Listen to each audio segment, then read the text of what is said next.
جب ملازمہ نے زمیندار صاحب کو بلوایا تھا تو اس نے زید ہی کہا تھا۔ میں نے پوچھا، اس کا مطلب ہے کہ ابھی کچھ دیر پہلے تم نے ہی میری مدد کی تھی؟ جان بوجھ کر زمیندار صاحب کو کمرے سے تم نے نکالا تھا؟ وہ بے اختیار ہاں میں سر ہلا گیا اور کہنے لگا، بالکل، میں اس دن سے تم پر نظر رکھے ہوئے ہوں۔ مجھے معلوم ہے کہ زمیندار صاحب تمہارا شکار کرنا چاہتا ہے، اسی لیے میں نے بہانے سے اسے بلوایا تھا، لیکن اب تم وہاں پر کام نہیں کرنا، میں تمہیں دوبارہ حویلی میں نہ دیکھوں۔ اس نے بڑے دھونس بھرے انداز میں کہا تو میں اس کی مشکور ہوتے وہاں سے چل پڑی۔ گھر آ کر بھی مجھے اس بات کا یقین نہیں آ رہا تھا کہ زید ایک جن زادہ ہے اور وہ میرے سامنے کھڑا تھا۔ تبھی میں کہوں کہ اس سے ملنے کے بعد ہمیشہ ایک عجیب سا احساس کیوں ہوتا ہے، کیوں لگتا تھا کہ زید میں کچھ خاص بات ہے۔ اس کی آنکھیں ہمیشہ مجھے اپنی طرف کھینچتی اور ان آنکھوں میں عجیب سی چمک نظر آتی۔ ابھی بھی میں اس بارے میں سوچتے ہوئے میرا دل خوف سے پھیل کر سکڑا تھا اور میں ایک دم سے گھبرا کر ارد گرد دیکھنے لگی۔ یوں لگ رہا تھا جیسے وہ یہیں کہیں موجود، لیکن یہ صرف میرا وہم تھا اور کچھ بھی نہیں تھا۔ زید یہاں نہیں تھا، لیکن اس کے دیے ہوئے پیسے میرے پاس موجود تھے اور وہ رقم صرف اور صرف زمیندار صاحب کے لیے تھی۔ اگلے دن جب میں سو کر اٹھی تو معمول کے مطابق اپنے گھر کے کاموں میں مصروف ہو گئی، جیسے زمیندار صاحب کے گھر جانے سے پہلے کیا کرتی۔ اماں نے مجھے گھر کے کاموں میں مصروف دیکھا تو کہنے لگی، کیا بات ہے نیلم، آج تم نے کام پر نہیں جانا؟ میں نے نفی میں سر ہلا دیا اور کہا، نہیں اماں، اب سے میں کام پر نہیں جاؤں گی، مجھے زمیندار صاحب کے گھر کام نہیں کرنا۔ میں نے اماں کو صاف صاف منع کر دیا، جبکہ اماں حیران ہو گئی اور کہنے لگی، ایسا کیسے ممکن ہے؟ تم کام پر نہ گئی تو پھر زمیندار صاحب کا قرض کیسے اترے گا؟ وہ تو ہمیں یہاں ذلیل کرے گا۔ اماں نے پریشانی سے جب یہ سوال کیا تو میں ان کے قریب آ بیٹھی، ان کا ہاتھ تھام کر انہیں زید کے متعلق سب کچھ بتا دیا اور کہا کہ میرے پاس وہ رقم موجود ہے، زمیندار صاحب اگر تنگ کرے گا تو وہ رقم اسے لوٹا دیں گے، مجھے اب اس کے پاس کام نہیں کرنا۔ میں نے اماں سے جب یہ کہا تو اماں بے اختیار خوش ہو گئی اور کہنے لگی، اللہ اسے بہت جزا دے، اس نے ہماری بہت مدد کی ہے۔ اماں نے اسے ڈھیروں دعائیں دی، جبکہ میں نے اماں کو یہ نہیں بتایا کہ زید ایک جن زادہ ہے۔ زید کو میں نے ایک بلیمانس انسان کے طور پر ہی پیش کیا تھا، کیونکہ انسانوں کے اوپر بھی تو کسی کا بھروسہ رہنا چاہیے۔ ابا نے بھی مجھے گھر دے کر حیرت کا اظہار کیا، میں نے انہیں بھی وہی جواب دیا جو اماں کو دیا تھا۔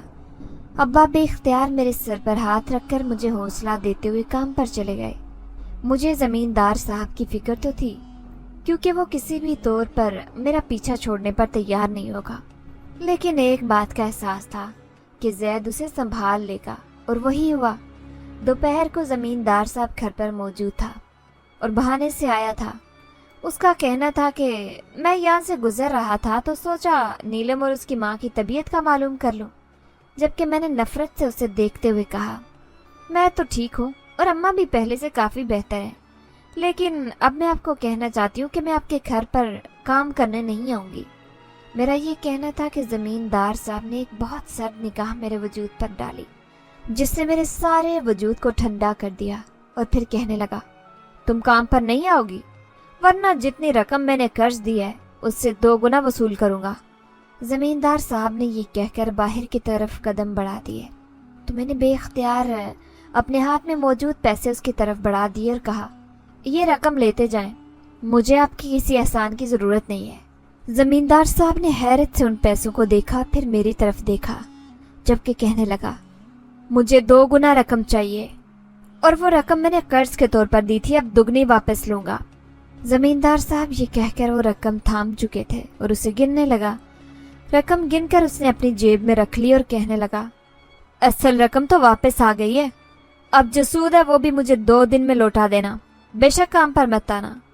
یہ کہہ کر اس نے بڑے تنفر سے باہر کی طرف قدم بڑھا دیے۔ مجھے تو اب صحیح معنوں میں پریشانی شروع ہو گئی تھی، میں کیا کروں، آخر کس طرح سے رقم کا بندوبست کروں؟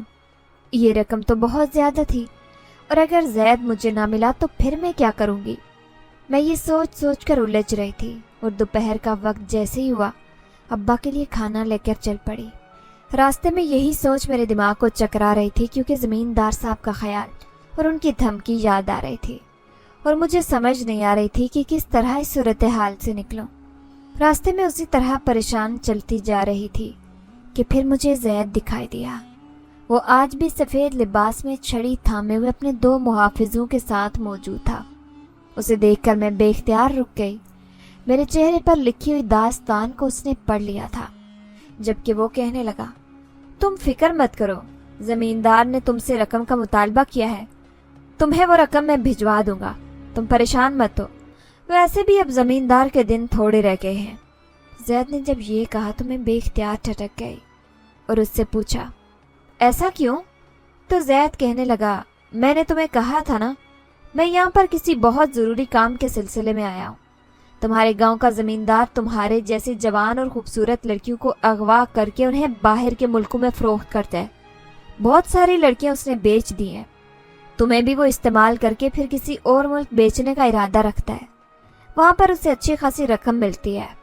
میرے پاس جب یہ شکایت آئی تھی تو میں نے سوچ لیا تھا کہ میں خود اس کا حل کروں گا، لیکن مجھے نہیں پتا تھا کہ تم بھی اس کا اعلی کار بن جاؤ گی، اسی لیے مجھے دیر ہو گئی، لیکن میں نے سوچ لیا کہ بہت جلد اس معاملے کو ختم کروں گا اور زمیندار کو ایسی سزا دوں گا کہ دوبارہ کبھی کسی لڑکی کی طرف آنکھ اٹھا کر نہیں دیکھ پائے گا۔ زید نے جب مجھے یہ کہا تو میں ایک جرجری سے لے کر رہ گئی اور بے اختیار اس سے پوچھا کہ تم تو ایک جن زادے ہو، پھر تمہیں کیسے معلوم ہوا کہ زمیندار ایسے کرتا ہے؟ میں نے جب یہ پوچھا تو زید مسکرا دیا اور کہنے لگا، دراصل ایک عورت کی بیٹی کو اسی طرح زمیندار نے اغوا کر کے کہیں بیچ دیا ہے۔ وہ عورت اپنی بیٹی کے بارے میں پتہ کرنے کے لیے ایک عامل کے پاس آئی تھی اور میں اس عامل کا خاص چیلا ہوں، اس کے بہت سارے کام میں کرتا ہوں۔ جب مجھے اس بارے میں معلوم ہوا تو میں نے اس عامل سے کہا کہ میں اس کیس کو خود کروں گا اور اس لڑکی کو بھی بازیاب کرواؤں گا اور اس زمیندار کو بھی سزا دلواؤں گا۔ یہی وجہ تھی کہ جب عامل سے میں نے خود کہہ دیا تو اس نے یہ معاملہ مجھے سونپ دیا اور اس عورت کو یہ کہہ کر تسلی دی کہ بہت جلد اس کی بیٹی کے بارے میں پتہ چل جائے گا، لیکن اب اس کی بیٹی کسی اور ملک فروخت کر دی گئی ہے اور نہ جانے وہ واپس ہوتی ہے یا نہیں، لیکن میں تمہیں تو بچا سکتا ہوں۔ یہ کہہ کر زید نے اپنی جیب سے رقم نکالی اور مجھے تھما دی اور کہا کہ یہ رقم زمیندار کو دے دینا، باقی میں سنبھال لوں گا۔ زید کا میں نے بے اختیار شکریہ ادا کیا اور کہا، مجھے یقین نہیں آ رہا کہ ایک جن زاد ہو کر تم انسانوں کی اتنی مدد کر رہے ہو۔ میں سوچ بھی نہیں سکتی تھی کہ کوئی جن زاد اتنا مہربان بھی ہو سکتا ہے، اتنا رحم دل بھی ہو سکتا ہے۔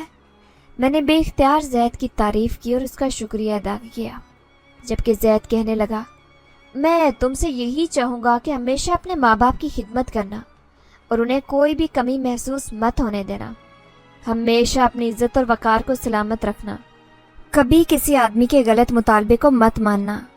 زید نے مجھے یہ کہا اور پھر بے اختیار میں اسے دیکھتی چلی گئی۔ اسے دیکھتے ہوئے کچھ عجیب سا احساس میرے دل میں جاگ رہا تھا جسے میں کوئی بھی نام نہیں دے پا رہی تھی۔ مجھے اس بات کا یقین نہیں ہو رہا تھا کہ زید ایک جن زادہ ہے اور وہ صرف انسانوں کی مدد کے لیے اس دنیا میں آیا ہے۔ تاہم چند لمحے اسے دیکھتے رہنے کے بعد میں وہاں سے ابا کے کھیتوں کی طرف آ گئی، لیکن نہ جانے کیوں میرا دل اداس ہو گیا تھا۔ مجھے ایسا لگ رہا تھا کہ آج آخری بار میں زید کو دیکھ رہی ہوں، آج کے بعد زید دوبارہ کبھی مجھے دکھائی نہیں دے گا۔ یہ سوچ کر میری آنکھیں بے اختیار بھر آئیں۔ نہ جانے زید میں ایسا کیا تھا جس نے مجھے اپنا اسیر کر لیا تھا اور میں اسے پسند کرنے لگی تھی، لیکن یہ پسندیدگی صرف مجھ تک ہی محدود تھی۔ ابا کو میں نے راستے میں زید کے ملنے کا بتایا اور پھر اس کے بارے میں سب کچھ بتا دیا۔ ابا بھی یہ جان کر بے حد حیران ہوئے کہ زید ایک جن زادہ ہے اور وہ ہماری مدد صرف اس لیے کر رہا ہے کہ زمیندار کو پکڑ کر سزا دے سکے۔ اور پھر اگلے 2 دن میں ہی ظاہر ہو گیا کہ زید نے کس طرح زمیندار کو سزا دی تھی۔ راتوں رات زمیندار کو اس کے اپنے ہی کمرے میں پنکھے کے ساتھ لٹکا ہوا پایا گیا۔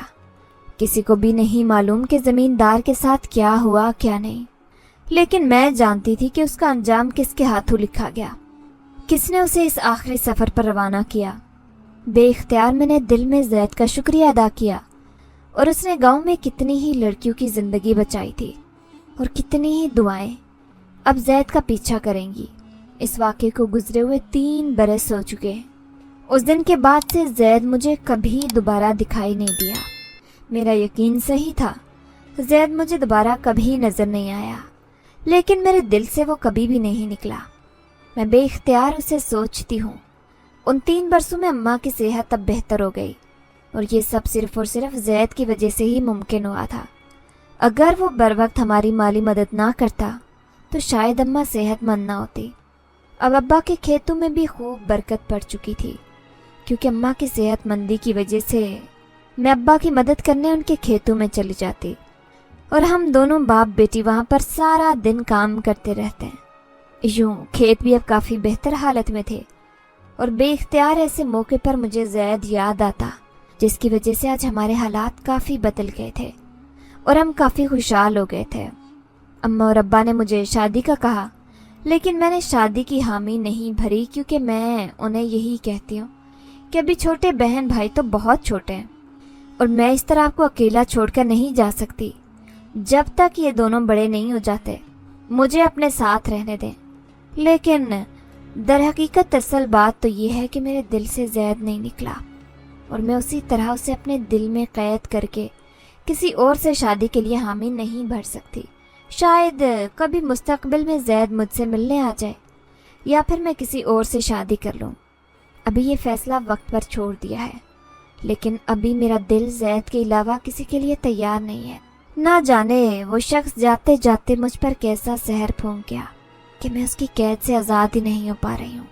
اسے سوچتے ہوئے اور اس کے بارے میں خیال کرتے ہوئے مجھے کچھ اور اچھا ہی نہیں لگتا۔